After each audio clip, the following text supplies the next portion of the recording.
All right, you're still on Breakfast Central. On News Central, we have the story talking about President Kenyatta Uhuru, who will be addressing the nation. And he has come out to say economy is going to be top of the agenda for the speech for today. We also have Abdinol Aden, our East African correspondent, to tell us more on this situation. Good morning, Abdinol. Many thanks for joining the program. Can you tell us why economy is the top of the agenda for today's speech from Uhuru Kenyatta?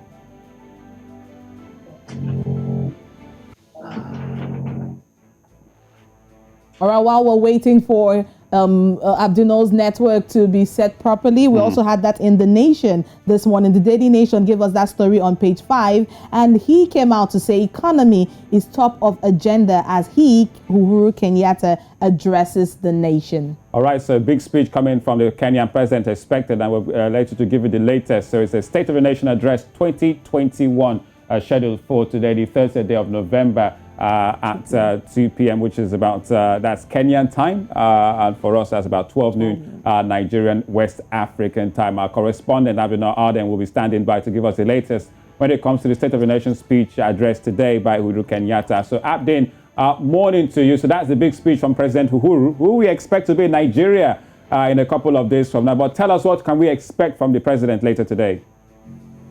Good morning, Olu and Oli. It's indeed a day where Kenyans have really been looking for, the last day of November 2021, with the country left with less than a year to the general election. So President Kenyatta, first of all, will be addressing a mixed sitting of the Senate and the National Assembly, which will be held at approximately 4 p.m. Nigerian time, 2 p.m. East African time. And the president is expected to address various issues led by the milestones of his government, as well as some of the preparations ahead of the general elections. Olu. All right. Now, Abdinol, in the paper this morning, looking at the Daily Nation that I have right here, there's a race for Rallia's running mates. Now, strategists are scouting for a deputy to the ODM leader in the race for State House. Can you tell us a little bit about that story? Yeah, the seat to the running mate seat, especially for former Prime Minister Raila Odinga, Deputy President William Ruto. There's actually been a lot of speculations regarding who are the big names being linked to that seat. Of course, we've had the former Justice Minister Martha Karua being linked with to be Raila Odinga's running mate. We've also had other candidates, especially in the One Kenya Alliance, though there are speculations as that now, nothing confirmed yet, linking Musalia Mudavadi, the former Vice President, to be William Ruto's running mate. Of course, names are being suggested left, right, and center, but none has come out of the horse's mouth yet.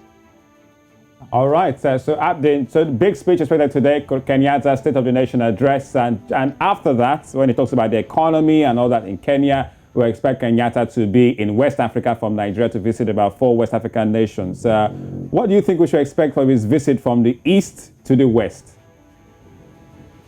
There have been many developments between the two regions, especially in matters related to security cooperations, in matters of the COVID-19 pandemic, and of course issues related to the cooperation and the unity between East African nations and West African nations. Of course, we've had previous visits of President Buhari to Kenya, where he also met President Uhuru Kenyatta during a state visit. We've also had President Kenyatta recently in Southern Africa, in South Africa to be specific.